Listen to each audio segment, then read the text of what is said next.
Labor Day used to be a time to celebrate the rising wages, better working conditions, and improved benefits that most working people in America enjoyed for years. No longer. If you're one of the millions of American workers lucky enough to have the day off tomorrow, you can thank American women, men and women workers who've contributed to the prosperity and strength of our country. Working together, the labor movement honors that work by fighting for mandatory lunch breaks, sick leave, the 5-day work week, and about 3 dozen or so other scrolling behind me. Over the last several years, though, attacks from the right have attempted to demonize and weaken labor unions, ignoring the work that unions have done to help pave the way for workers' rights in this country, everything from better pay to decent working conditions. And still, too many Americans continue to fight for respect on the job. Earlier this week, as the nation celebrated the 50th anniversary of Dr. King's March on Washington, which, let's not forget, was originally called the March on Washington for Jobs and Freedom, thousands of fast food workers in more than 60 cities held a nationwide strike demanding a raise from the current minimum wage salary of $7.25 to a living wage of $15 per hour, a drop in the bucket for a lot of these large corporations like McDonald's and Walmart. Oh, and by the way, adjusted for inflation, the current minimum wage of $7.25 is less than the $1.15 an hour workers were fighting against back in 1963. So this Labor Day, as we recognize the multiple reasons to thank the labor movement, let's also realize that the fight goes on for many. Joining us now is Mary Kay Henry, president of the Service Employees International Union, and John Nichols, Washington correspondent for The Nation. Thanks to you both. Thank you. So I want to start with you, Mary Kay. You know, the fast food worker strike has become so important because I think it's, brought attention back to the issue of a living wage. We know the president has proposed an increase in the minimum wage and also collective bargaining. So I want to just show you, if you take a look at the impact raising the minimum wage would have, we know particularly when it comes to men and, people of color and women, you've got minimum wage workers in 2011, 62% were women, 38% were men. And we've got 2.5 million women earning minimum wage or less and 1.5 men earning minimum wage or less. So when we talk about increasing the minimum wage, we're really talking about a huge impact on communities of color and for women, who are now really, in many cases, the sole breadwinners.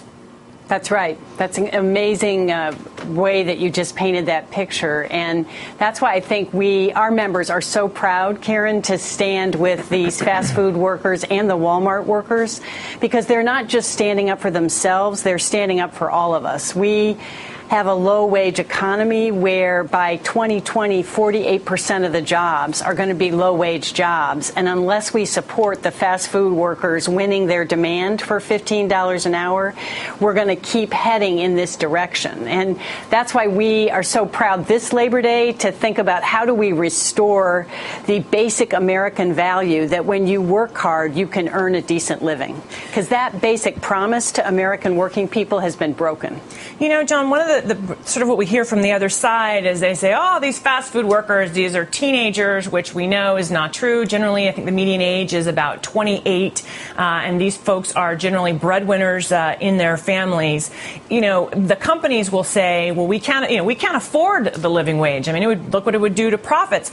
But then if you take a look at the CEO salaries from last year, McDonald's CEO Don Thompson made $13.8 million. Yum Brands CEO David Novak, $11.3 million. Walmart CEO Michael Duke, $20.7 million last year. Can they really not afford to pay their workers?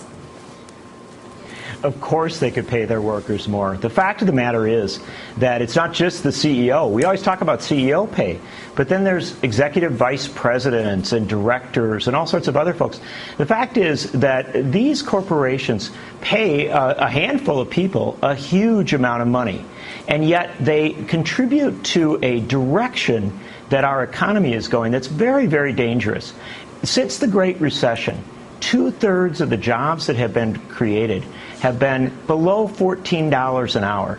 What that means is that we are creating jobs, and we're talking about, coming back, the creation of jobs. Sure. But what we're really doing is creating jobs that can't pull a working family above the poverty level. And this is a real challenge. It's why the unions have stepped in, and they're so wise to do so.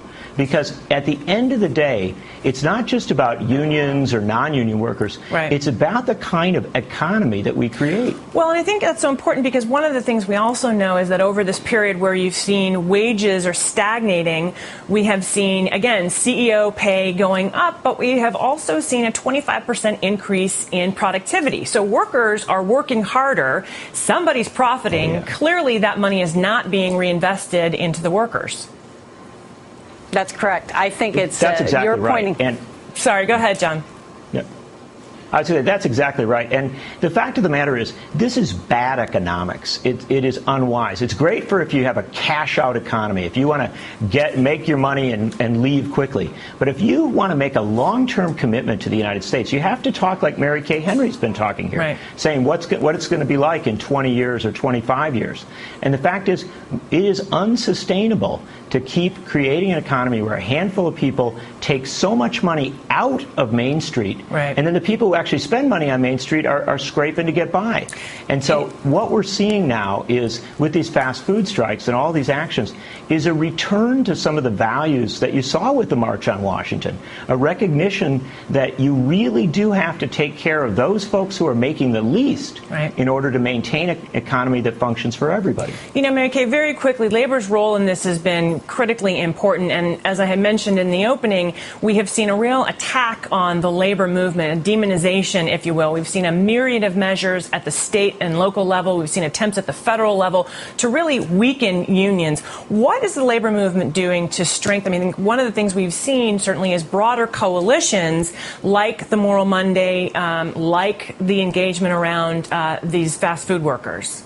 Right. I think those are the two key things that we are recognizing, that this is about how do we support workers raising wages again. And that's the essence of our mission in this moment, and doing it by joining hands with civil rights leaders and faith leaders who have been at the forefront of supporting the fast food workers. All right. Thank you to Mary Kay Henry and John Nichols.